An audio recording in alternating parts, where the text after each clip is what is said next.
Well, greetings, my friends. I hope you're all doing well. You know, few figures have enjoyed a controversy as sustained as Aleister Crowley, and I must stress Crowley, as my next guest was forced to correct my error in saying Crowley. I've heard both forms over the years, and I always favor the latter, I think, because it just sounds kind of more mystical and otherworldly. But alas, there is solid evidence that the correct pronunciation is indeed Crowley. Now, Aleister Crowley was controversial in his own time, yet he may be even more so today, nearly 8 decades after his death. Today, he's become downright mythologized, in fact. But the Crowley most of us hear about today is the one that emerged from the Great Pyramid of Giza with the first stirrings of a mission from a mysterious non-human being named Aiwass. Now, what emerged from that Aiwass encounter is still widely debated. There are devotees of Crowley's vision, and there are vicious detractors, including those who believe that that pyramid encounter unleashed pure evil upon the world. Now, through it all, few think to ask who Crowley was as a man, as a human being, before that Aiwass encounter. In the Sword of Song, called by Christians the Book of the Beast, we get to see Crowley's mind from the time before Aiwass. Originally published in Paris in 1904, the book is a collection of young Crowley's thoughts on topics ranging from Buddhism to Shakespeare to, yes, ceremonial magic. This reproduction is edited by notable scholar, author, and Crowley bibliographer Richard Kaczynski. But this is much more than simply a reproduction of that original text. It is full, and I do mean full, of background annotations, elaborations, and general insights from a man who has spent as much time immersed in Crowley's work as anyone else on the planet. Now, all in all, it's a beautiful book, a fascinating read, and a critical piece of data for those who seek to truly understand Aleister Crowley and his story, rather than simply feed their personal biases. And with a subtitle like Called by Christians, The Book of the Beast, this one is sure to spark more controversy, but then again, of all of his many talents, that was perhaps Crowley's greatest talent. He was the king of provocation. So much so that he continues to get people riled up decades after he's gone, just as he continues to inspire many towards a belief in a different spiritual vision than most people are accustomed to. Really, when you look back, he, H.P. Lovecraft, I think of those two as two figures whose legacies have just kind of grown in a very strange way over time. To have an influence that I don't think many people would have predicted during their lifetimes. But those are just my thoughts on the topic. And so, with no further ado, here is my conversation with Richard Kaczynski about his latest book, reproduction of The Sword of Song, called by Christians The Book of the Beast, a collection of early writings of Aleister Crowley. Thank you very much, my friends. I hope you're all doing well. All right, sir. Thank you very much for taking the time to talk today. I'm really looking forward to this conversation. How are you today? I'm doing well, and I want to say thank you for inviting me to join you to talk today. I'm real excited about it as well. Heck yeah, I mean this is a book that I think is going to cause waves, or at least I hope. I mean it's very very interesting. A look at a very important historical figure at a time when not a lot of people look at him. Like a time in his storyline, kind of before he became the great beast in a way for a lot of people's consciousnesses. Before getting onto it, I want to say quickly for the audience's benefit, this book, The Sword of Song by Aleister Crowley, the book itself is a beautiful artifact. Inner Traditions, really, yeah, there we go. Inner Traditions knocked it out of the park with it just as an artifact. Agreed. It's a for book lovers out there, it is a truly gorgeous tome. But so most people who follow this channel have at least a passing familiarity with Aleister Crowley. But for those who don't, can you quickly just go over Crowley's legacy and who he was as a man? Sure. Now, first start by, if you don't mind, saying that his name is Aleister Crowley. He is Uh, kind of famous for saying, those who think of me foully call me Crowley, and those who think I'm holy call me Crowley. Um, but Yeah, he was a guy who grew up in the Victorian era with two sort of distinguishing or pivotal factors in his life. One was he was raised as a fundamentalist in an extremely fundamentalist sect that is generally referred to as the Plymouth Brethren, which resulted in him seeing a lot of, I don't know, discrimination and even suffering at the hands of his own teachers, and in his family life being deprived of reading material that wasn't religious and so on. And that was something that he, in adulthood, particularly when his beloved father figure, who was a preacher, passed away. And the other thing that kind of propelled Crowley into his career was the fact that his family was wealthy. They were descendants of a family of brewers who basically started or invented the pub lunch idea that we had not only a Hmm. brewery, but we had this place when you were on your lunch, you could come buy a sandwich and a beer and go back to work. And then they invested that into railway and consequently, he inherited, when he came into his majority, the equivalent today of about $6 million. Wow. And then he went off to Cambridge University, where he discovered, all the things that were forbidden from him, and that included things like smoking, poetry, which was very important to him, and of course, sex, as is the case with many people by the time they get to college. And having that money, he was able to explore all these things that interested him. And one of those was other ways of looking at spirituality, particularly through the lens of magic. And that led him to an occult organization called the Golden Dawn, which hosted members like the poet William Butler Yeats and other members of London's upper crust and intelligentsia and artistic people like Ahmad Gaunt and Florence Farr. Um, and from that, on the foundation of what he learned in the Golden Dawn, he built his own system of magic that he wrote about the rest of his life. The most pivotal thing, I guess, to understand about Crowley's story, and this takes place shortly after publishing the Sword of Song, which we'll be talking about today, is that he got married and went on a honeymoon. And while in Cairo, his his new wife, who really had no interest in anything esoteric or magical at all, wound up as a result of some, Crowley showing off some of his, magic invocations, became very, started channeling some sort of a spirit spontaneously and saying, they're waiting for you. And she provided instructions to communicate with this entity, who then dictated the book of the law, um, which is kind of the central, kind of received or channeled text of Crowley's philosophy of Thelema, summed up in the phrase, do what thou wilt should be the whole of the law. And Crowley took this as announcing the start of a new era of mankind. And this is kind of an idea that he grew up with in the Plymouth Brethren, because they had this belief in dispensationalism, that the world moves or exists through various dispensations or eras handed down by God. And this also tied into kind of this magical formula of the Golden Dawn that we originally existed in this age of Isis, the Egyptian goddess Isis, where historically we were supposedly very matriarchal, and then we passed into this age of Osiris, which is kind of typified by the dying and reborn god, and now we've moved into a new age.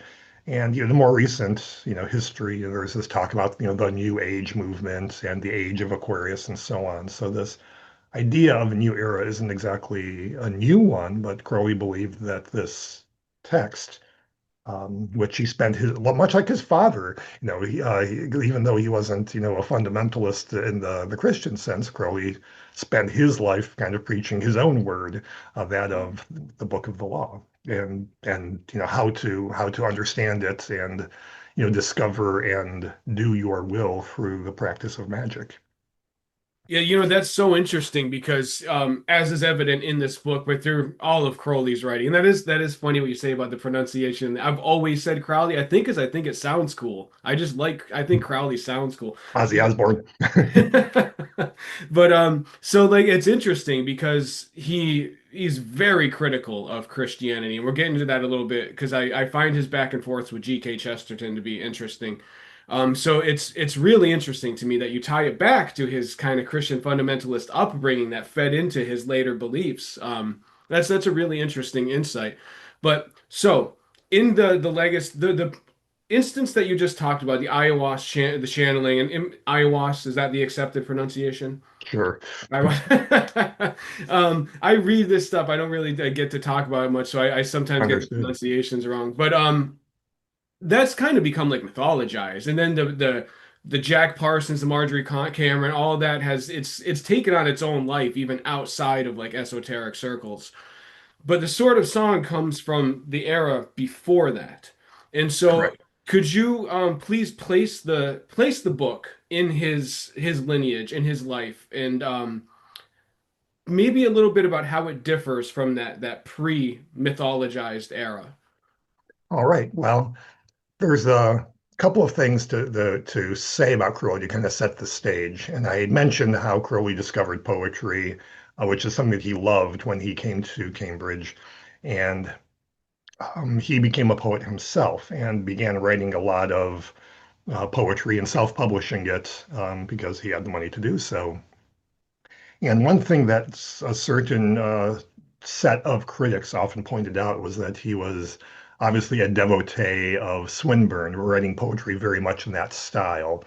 And Crowley wanted to get away from that and kind of expand his style and try something new. And so, with the Sort of Song, the main body of the text at least started out as two poems inspired by Browning, which were Christmas Eve and Easter Day, I think it was. And so Crowley tried to write kind of in more of that style, and this kind of two-part sort of Christian-related themes of Browning, Crowley turned into, Ascension Day and Pentecost, which are, other aspects of, Christian belief. But rather than kind of being a celebration of Christianity, Crowley turned it more into a philosophical critique, as well as a critique of other paths that he had pursued, including the Golden Dawn, his interest in Buddhism, after he became kind of disaffected with magic, but then kind of later found his way back. Another thing to know about Crowley is that he, as a result of some of the maltreatment he suffered at the hands of his fundamentalist tutors, he became seriously ill to the point where his parents thought he was going to die. And he was sent out on some rest cures where he discovered a love for climbing, rock climbing, cliff climbing, and even mountain climbing. And so at the time he's writing the Sort of Song, he is doing two things. One, he is visiting his ex-Golden Dawn mentor, who had moved to the East and become a Buddhist monk. And so he was studying Buddhism and Hinduism on site. And because this was stuff that was not generally accessible to Europeans at that time. So Crowley was actually there studying, from the horse's mouth, as it were. But he was also climbing K2, which is the second highest mountain in the world. Um, no one had successfully climbed that mountain before him, and it was actually 50 years after his attempt that anyone was actually able to climb it. It's considered to be the most dangerous mountain in the world, in fact. But he and his team set altitude records for climbing, and a lot of the Sort of Song is actually written while he's sitting in a tent on the glacier, at 20,000 feet. Um, so that adds some interesting context. And I guess a third thing I'll mention, because I don't want to keep talking, I'll give you a chance to ask some questions. No, Is please, this that is fascinating, man. um, Please feel free to let it rip. All right. So his mom, when Crowley was, a troublesome young child, would compare him to the beast of the Book of Revelation. Say, oh, you're being such a naughty boy. You're the beast. And the Bible is pretty much his only reading material he was allowed as a child, or things that were very, that were, in a similar vein, things that were, about the faith. but he loved reading the Bible. He was actually, very acquainted with it. By the time he became an adult, and his favorite book of the Bible was the Book of Revelation because it was fascinating and terrifying at the same time. And he started to kind of embrace this, moniker that his mom gave him. And by the time we get to the Sword of Song, you'll note on the cover, um, there's this very striking, 666 sort of design on the front cover, and on the back cover of the original book, he spells his name, Edward E. Crowley, or Aleister E. Crowley, um, in Hebrew characters. And if you do this gematria thing in Hebrew, every letter is also has a numerical value. His name adds up to 666, and he Oh kind of wow. so this is kind of the book where he kind of publicly identifies for the first time with that and everything that it means, and also a lot of things that it doesn't mean, which people kind of try to attach to it, from today's modern lens, which leads to a lot of misunderstanding. But yeah, this is kind of the place where he kind of comes out and says that. And one thing I find fascinating about this book is that, as you point out, it comes out just before his, revelation or reception of the Book of the Law, is that there are certain phrases and concepts that are echoed in the book. And so, in some ways, this book shows Crowley's state of mind kind of moving in that direction, or kind of setting the stage for whatever it was that happened that resulted in that book being written. Yeah, that's very fascinating. That's what's coming to my mind as I was reading it too. And if we are to accept that this ayahuasca was actually a true entity and that this was truly a channeled work, I found myself questioning, like, was he there kind of like in the background just waiting, knowing he was getting ready to appear to Crowley, or I don't know. It was interesting thought, brain candy for me. It was just I just enjoyed thinking about it. But I Yeah, want I kind of think that it's not so much that iOS was necessarily waiting, but that the idea that if something beyond us is trying to communicate to us, it's going to communicate in terms that we understand. hmm. And so the fact that we're seeing similar or familiar phrases from Crowley's work suggests that, again, this experience is either being framed by whatever intelligence, or at least being processed by Crowley's consciousness from a point of view and context that he can understand.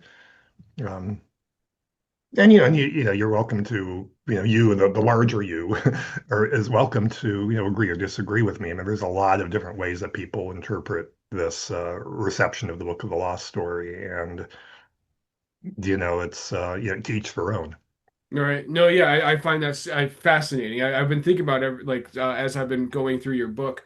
And something that really comes out kind of touching upon that is so Crowley does have there's a back and forth with GK Chesterton. And to people who don't know, Chesterton was a Christian apologist, but also just an author and a philosopher, a very, very prominent person in his time. And there's a interesting or very prominent intellectual of his era. And Crowley was extremely critical of Christianity. And I actually do agree with Chesterton in the sense that, like, Crowley is able to discuss Buddhism or he can discuss anything, like, openly and objectively. But when it comes to Christianity, there's this, like, venom that comes out. And I think it's because of his background, like you said, the way that he grew up, he just had strong feelings about this and in these really fundamentalist sects. But and so I think that makes a little more sense of it. But I just found their back and forth fascinating. So, and I don't mean to talk too much. Could you say a little bit about it? Because it's in this book. You have the essays from each man about each other. If you could expand on it a little bit. Sure, sure. And again, just kind of set the stage, I think I'd like to elaborate a little bit about this venom that you talk about, because again, I think that Crowley's fundamentalist upbringing, an extremely fundamentalist upbringing, really did set the stage for a lot of this, venom and pushback. And that's, again, the idea was that, they didn't celebrate Christmas. because they felt that was actually a pagan holiday. They again, they controlled what he could read. Very, very strict in that sense. He was literally, abused by his teachers, when he was sent off to boarding school. But the other thing that the Plymouth Brethren sect is known for is what one writer did describe them as the most bigoted sect on earth, and they're Oh, known wow. for frequent schisms. And what would happen is or what they called them within the faith, divisions. And so what would happen is you'd have this group of brethren who would be very tight. They literally believe Jesus is coming back any day now, and they were the chosen ones getting to heaven.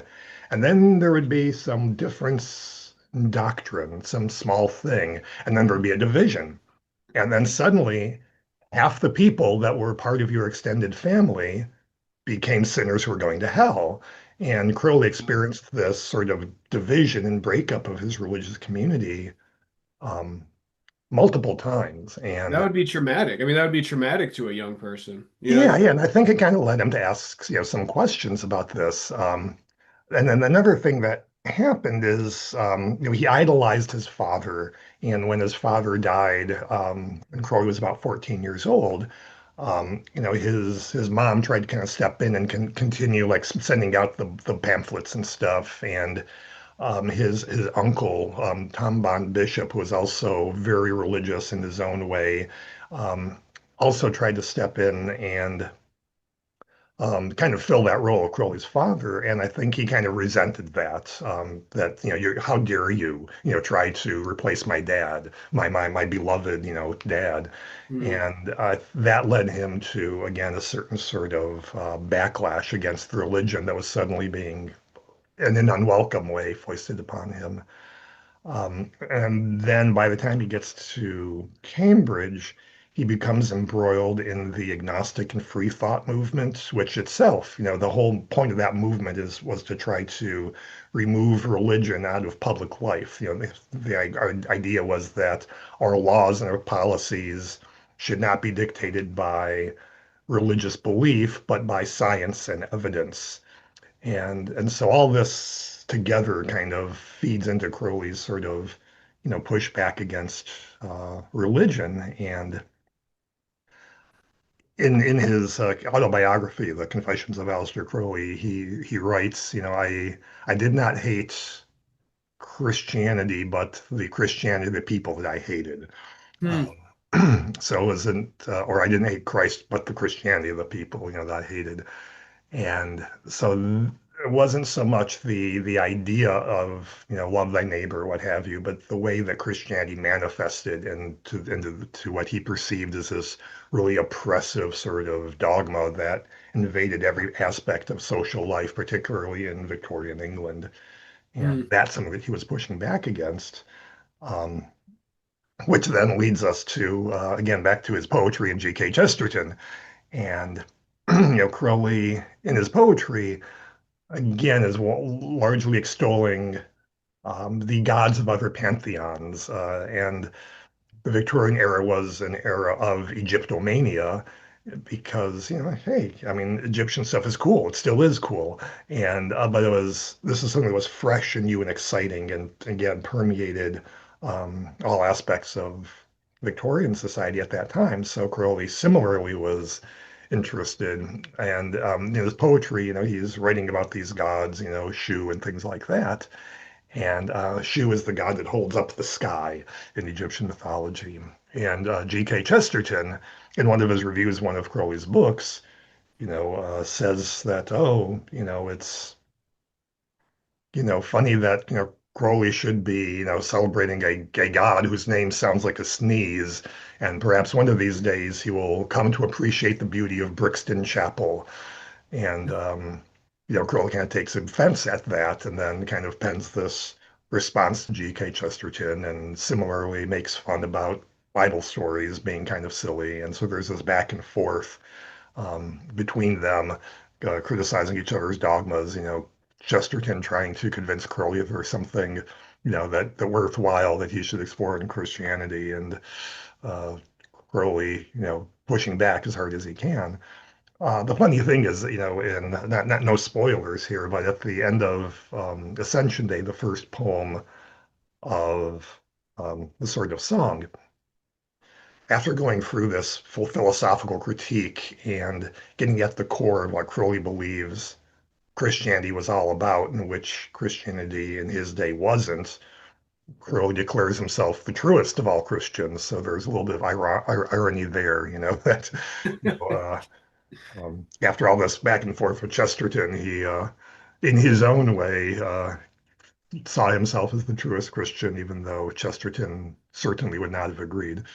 Right. Yeah, I have to say, I mean, it takes, I was thinking about for like a young intellectual, budding intellectual to go up against somebody like Chesterton and Crowley or Crowley, had no fear in doing so. He just gets right in there, man. He's not afraid to do so.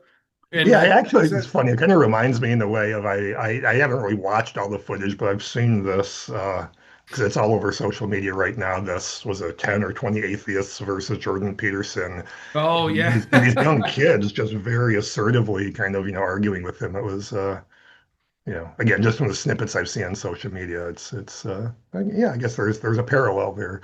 Right, right. Yeah, I did see I saw like the thumbnail for it and he's like surrounded. It looks like he's about to go into battle with all these atheists around him. That's really funny. But so there's a shoot, I forget the section now. In your book there's an essay and there's like a parody before the end. Actually, wait a minute. Oh, I think it's, yeah, time in the excluded middle. Yes, yes. And so you remark in there that like he has an essay and then he has the parody before the essay. And you make a little comment in there where you're basically saying that Crowley makes it hard to study him because he's always kind of like messing with people's heads and he's kind of has like sleight of hand and you're never really sure. Sometimes he's joking. And so I was interested in your process of studying Crowley, which you've spent so much time doing. Like, just what is that like? Like, what is it like to put together a book like this as you're trying to navigate this serpentine way that his mind worked, and when he was messing with you, he was being serious. Like, how has that been spending so much time working with that? Yeah, I mean, I'll start by saying I love Crowley's sense of humor. I mean, sometimes it, falls a little flat, but I mean, sometimes it's just freaking hilarious. Some of the stuff he does. One of the most famous things, and one that I often come back to, is this idea that this is 1933, so he's in this court battle. So this is about 30 years after the Sword of Song. He's suing someone for libel, and the defense is asking him, "You call yourself the Great Beast, like trying to question, well, how are you, in any real world claiming offense at what people calling you a black magician when you call yourself the Great Beast?" And his response is that 666 just means the sun. So if you don't like calling me the Great Beast, you can just call me Little Sunshine. And I just think that's hilarious because it's true, and we can kind of loop back to talk about what that 666 meant to Crowley, but um, it's hilarious. And actually, I think it's Behemoth, the black metal band, has a song called "Call Me Little Sunshine" or "Little Sunshine" or something to that effect. So it's again one of these legendary stories that's passed into popular culture. Um, but even when Crowley's joking, he's often trying to make a point. Um, and I think that's the case with time, which is kind of the preliminary essay. And one of the things about time that's funny is not only is it this kind of ridiculous dialogue. Both of these are dialogues, and so it's kind of this in the vein of like Plato's dialogues, what have you, where two people are discussing some topic, and through that, trying to present some idea or some concept and put it across. And so this dialogue is actually rather humorous and tongue in cheek. Um, but it's just riddled with all these footnotes.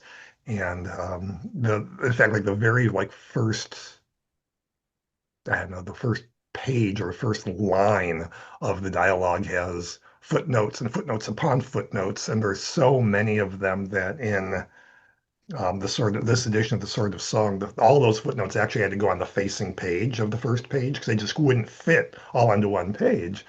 And as an example of Crowley's humor, I mean, so there's a footnote and a footnote on the footnote and a footnote on that footnote and so on and so on. And then you get down to like the letter H, I, or J or something. And, it says something about, yeah, we regret to inform you that the person responsible for writing these notes has had a heart attack. And it reminds me of the Monty Python and the Holy Grail story where the animator suddenly suffers a heart attack, and that's how they Right, escape right, this right. Yeah. situation. And I'm thinking Crowley was there, 70 years ahead of time. It's that same kind of, humor that's at the same time hyper intellectual, but also just kind of, edgy and edging on the verge of slapstick. Right. Yeah, something else that comes out in the book, in a couple places in particular. Obviously, Crowley is an extremely galvanizing figure, and he's always going to be. He's very controversial. That's just the nature of him.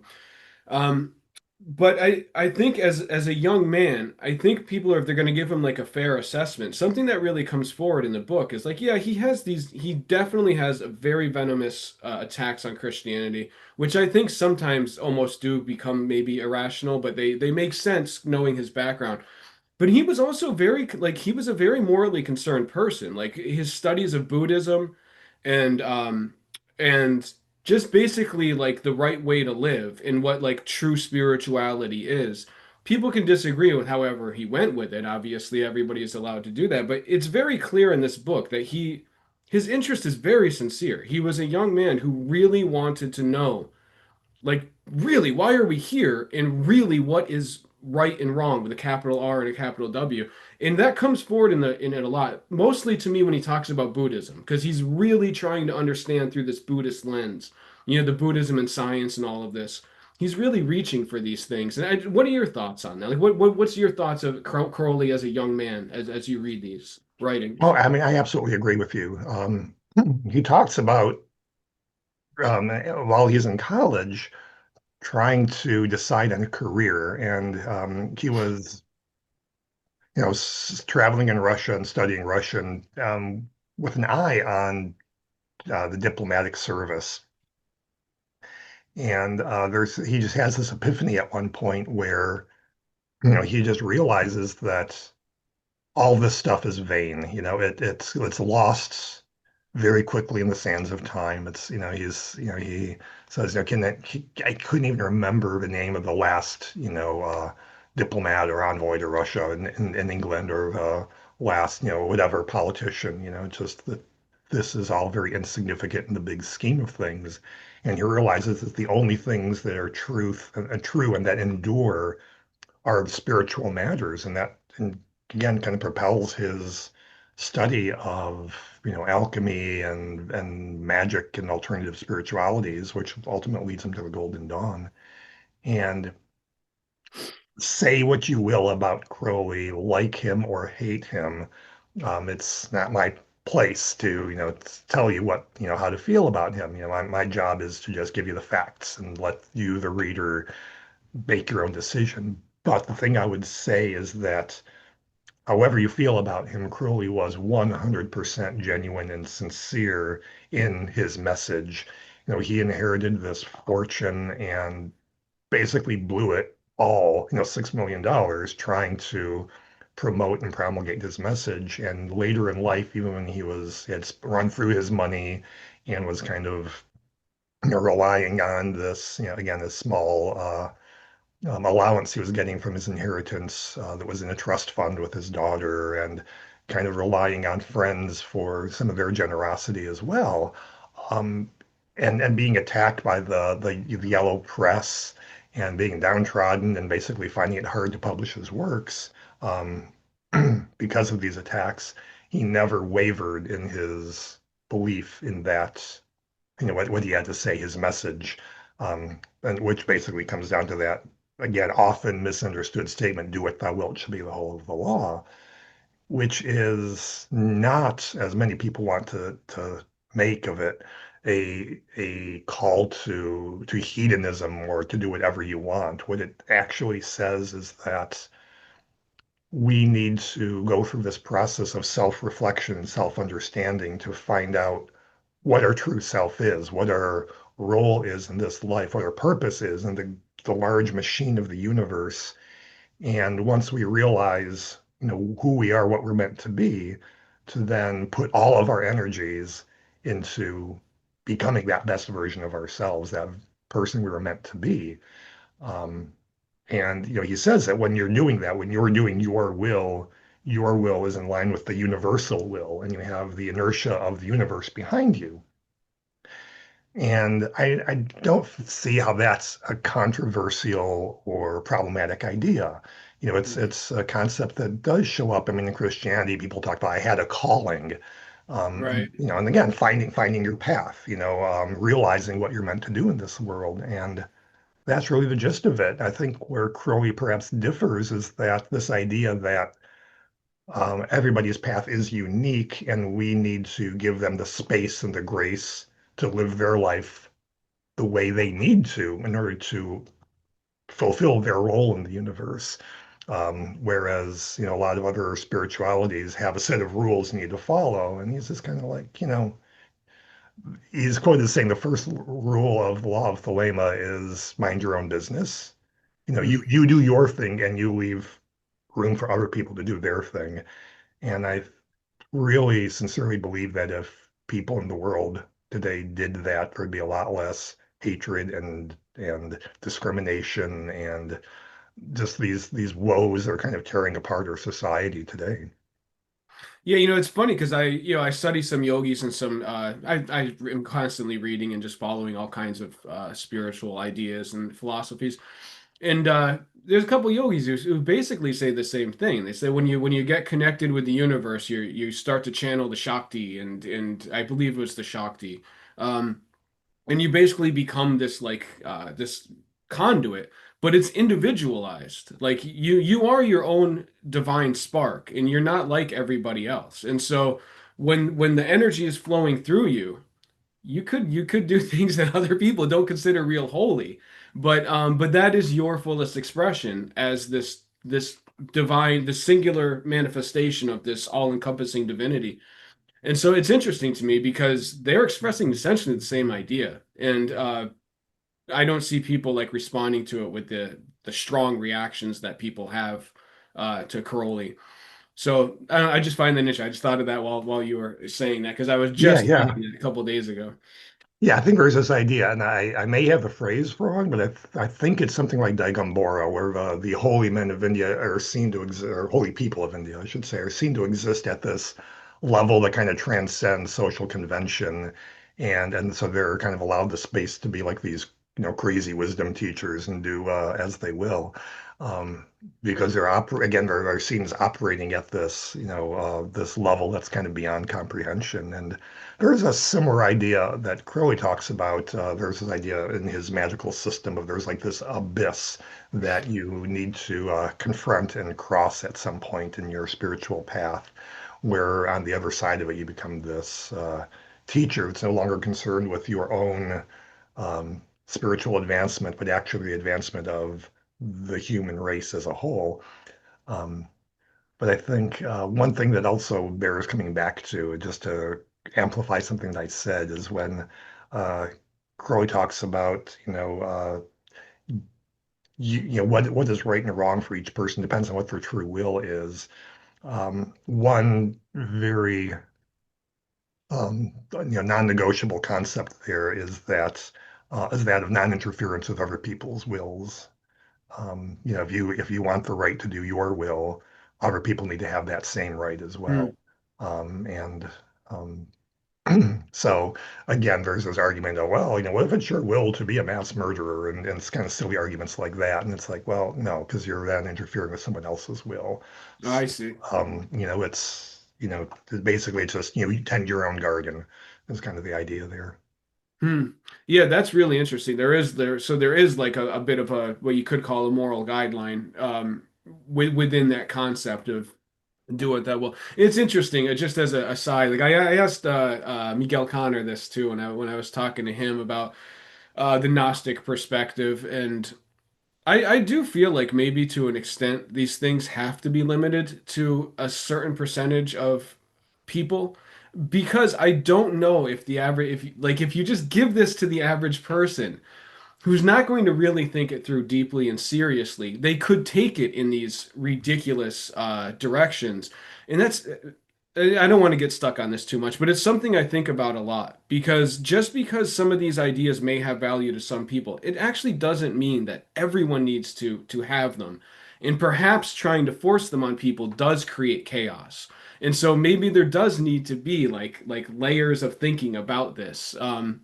But I don't know. That's probably a whole Yeah. other topic of it. Well, I mean, I think it's fair to say that these deep questions of philosophy and why am I here are not the sorts of things that everybody in the world thinks about every day, and so, depending on where someone is in their life, that may not be a thing that they're concerned about. I think about, Maslow's hierarchy of needs, shifting to Right, right, psychology. It's like if you're worrying about how you're going to put food on the table or pay your rent, you're not to be worried as much about these, higher ideas.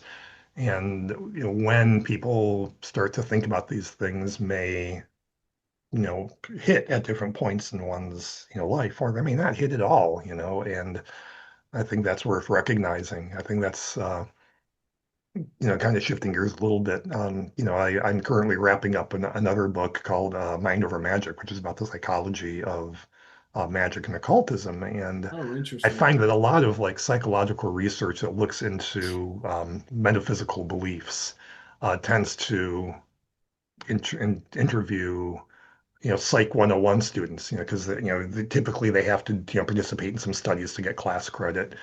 And I often think it's like, how many of these people, have really thought about, reincarnation or does God exist, or question those things. And maybe they were raised with certain beliefs and never really thought too deeply about it.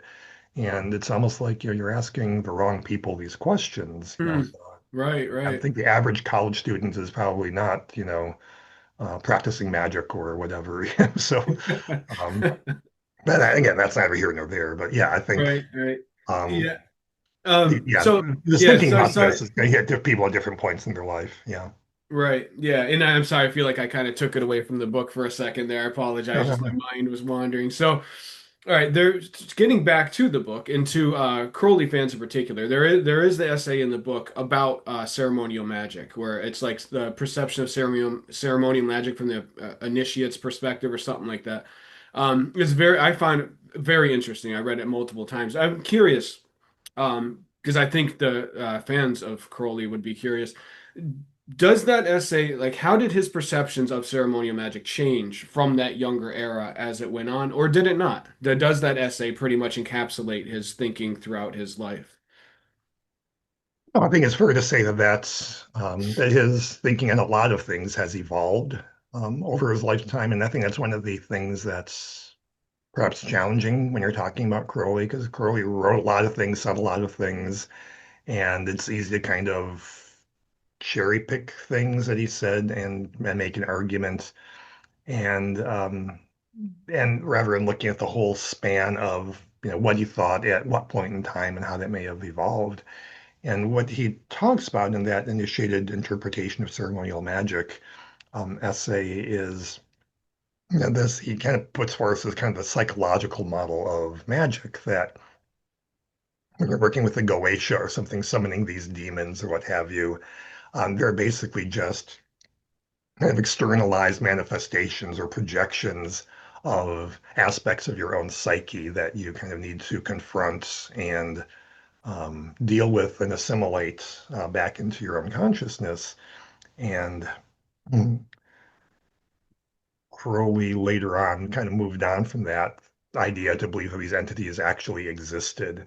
And that based on the fact that in his workings with these spiritual entities, they were able to convey information to him that he could not have possibly have known.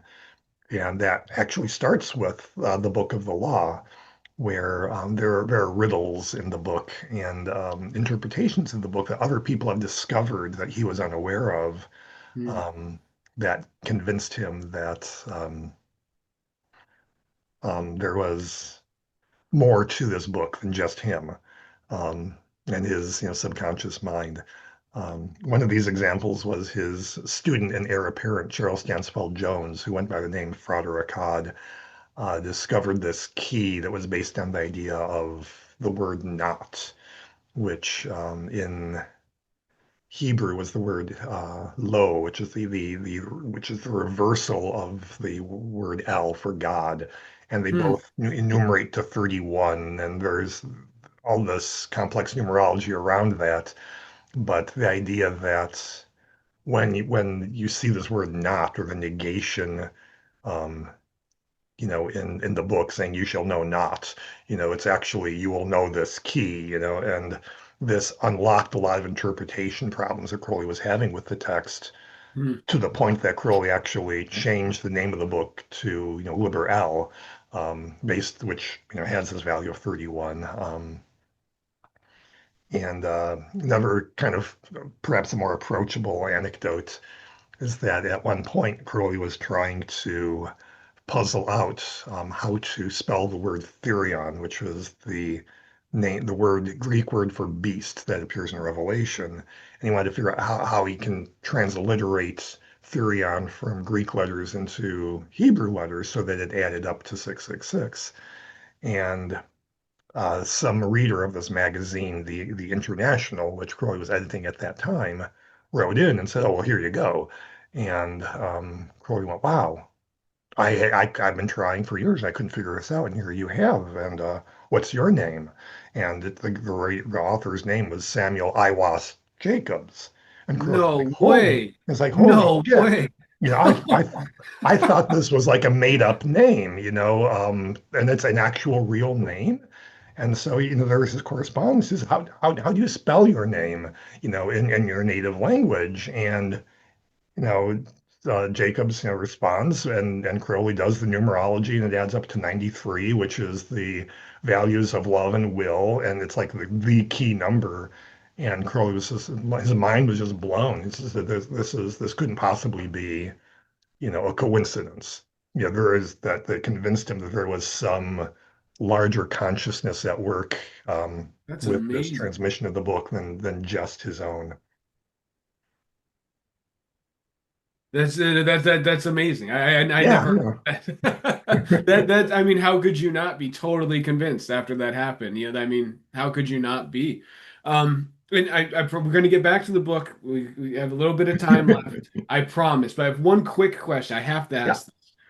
So, so many people have so many wide opinions and ideas about Crowley. Obviously, you still have people who follow his philosophy, and then you have people who think he's the embodiment of the devil, the worst human being on earth. And there's all these things in between. And some people believe that he was, basically, that Ayahuasca was basically manipulated him, that Crowley was almost kind of like a victim.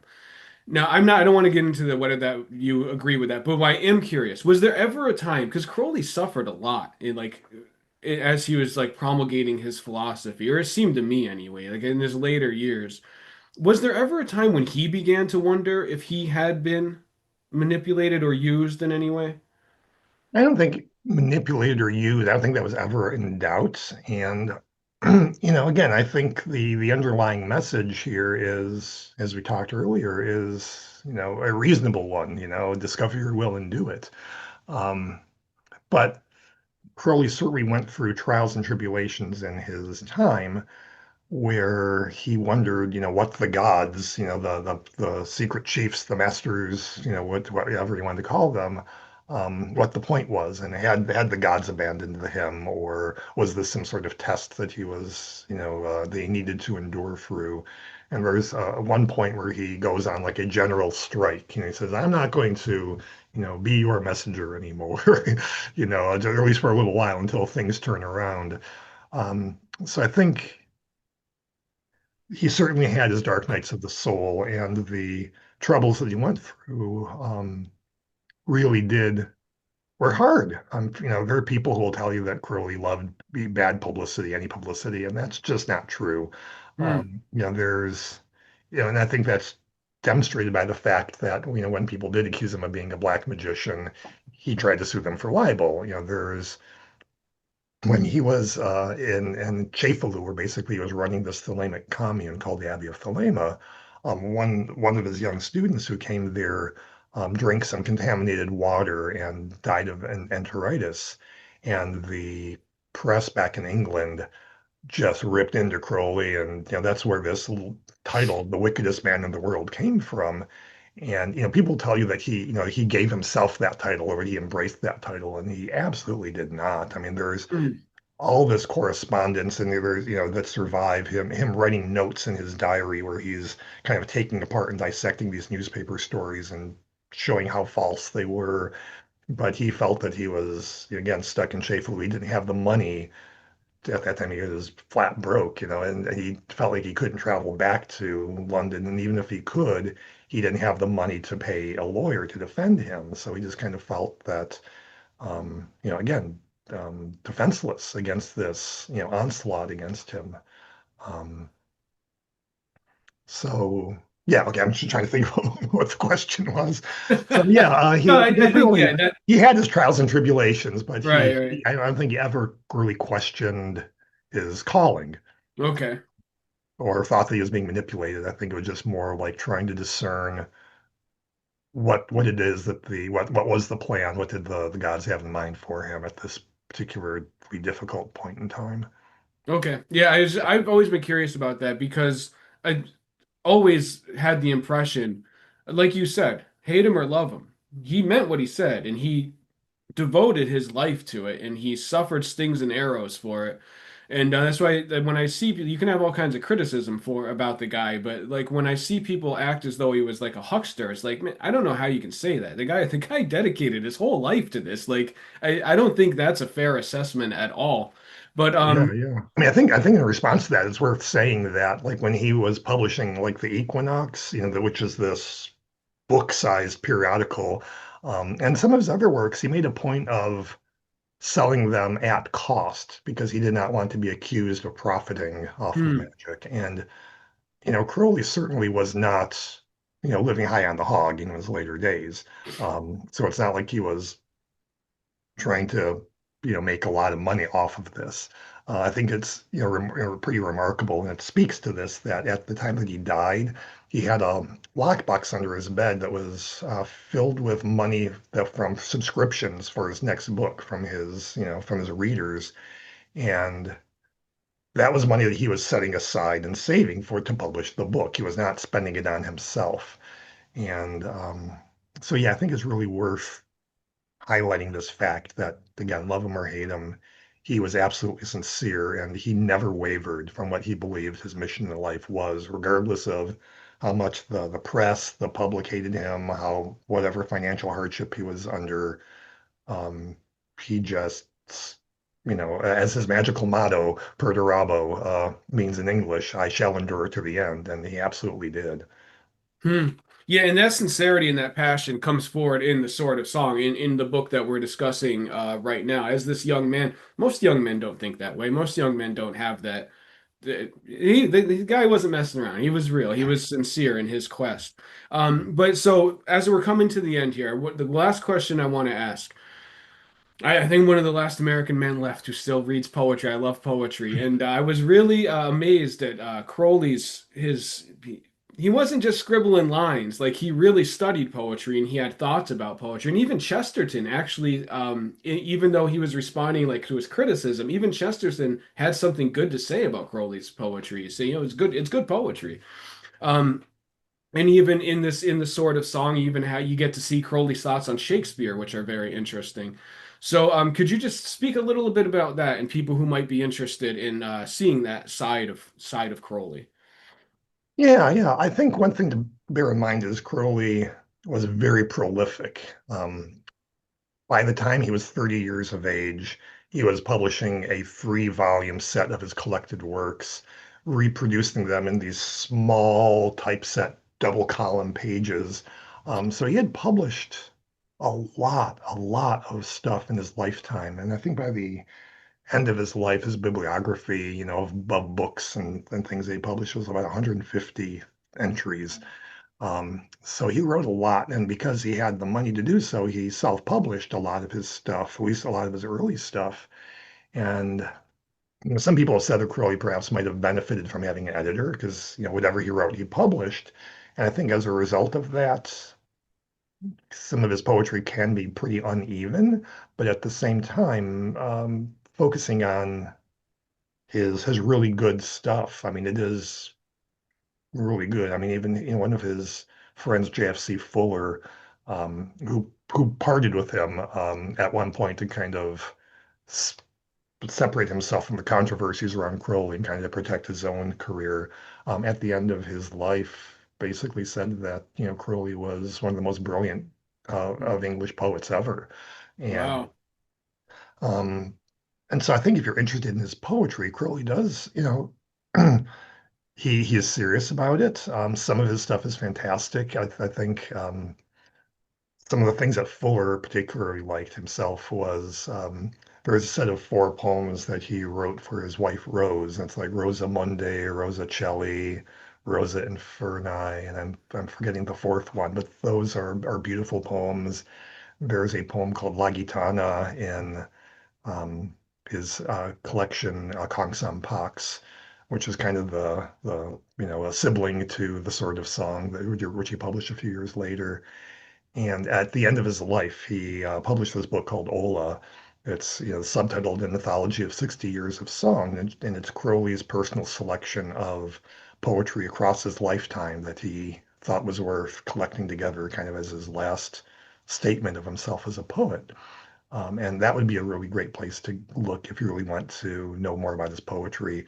In the Sort of Song, again, Crowley is kind of trying to find a new voice. He's trying to, in some ways, copy Browning, but at the same time, he's also kind of set this task to himself. He says, there's words that people say are impossible to rhyme, and so he tried to find these really difficult words to find rhymes for. So it almost kind of becomes a game too. So it's, he's serious, but he's also playing at the same time, kind of challenging himself. Can I find a word for this ridiculous, a rhyme for this ridiculous word? And as you read through the poetry, you see that quite a lot. And and yeah, sometimes it's a little forced, but it's playful, and and in that sense, I think it's when you're reading those poetry pieces from the Sword of Song in particular, there's two ways you can read this book. One is to read it as poetry and notice, how he's making the meter and the rhyme work, because he's, following a pretty strict pattern here. But if you're following, oh, how he's making these words work, you're kind of looking at the nuts and bolts of it, and and it's harder to kind of follow what he's saying. And so another way of reading this is just to, forget about the rhymes and the mechanics of it and just, read the words as prose.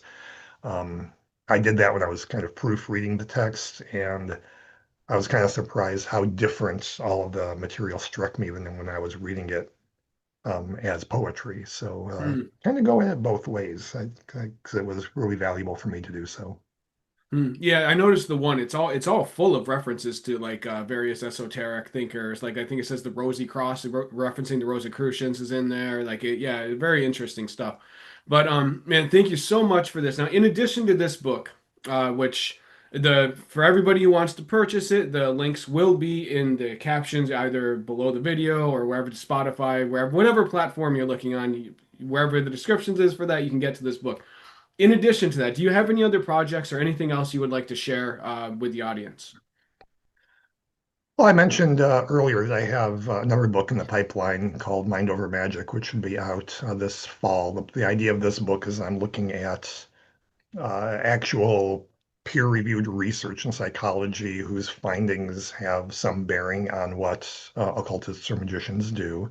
It's not necessarily studies of magic, but findings that kind of apply to what we do. And the idea is that um, the practice of magic manipulates or our consciousness in ways that kind of opens those doors and makes us more open and susceptible to the transformative experiences that can happen when you're on this path and doing this work. I've also got a couple of talks I'm giving this summer. One's going to be at Mystic South in Atlanta, Georgia, in the middle of July on sex magic in the Victorian Age. And later that month, I'll be at the National Ordo Templi Orientis Conference in Portland giving a talk on Rose Kelly, who we mentioned at the beginning of this talk as the person who began to channel, the entities that directed Crowley to receive the Book of the Law, but her role in, well, just as a human being, but also as a magical practitioner and partner in Aleister Crowley's early days has been understated and not sufficiently understood. So I kind of want to shine some light on her as a independent human being. Hmm. That Atlanta talk, is that open to the public? Can Yes, it anybody get is. Hey, I'm close to Atlanta, man. I Oh think yeah. I'm gonna be able to make that. I'll look forward to that. So, man, thank you so much. This has been absolutely fascinating. I've really enjoyed this conversation. I hope this book gets the respect that it deserves. Like I said, everybody, not only is the content fascinating, but if you're somebody who loves books as physical artifacts, it's also just a beautiful artifact. So, thank you so much for this time, sir. I really appreciate it, and I hope to talk to you again soon. And best of luck with everything. Thank you so much. And thank you again for having me on. And to your listeners, thank you for listening.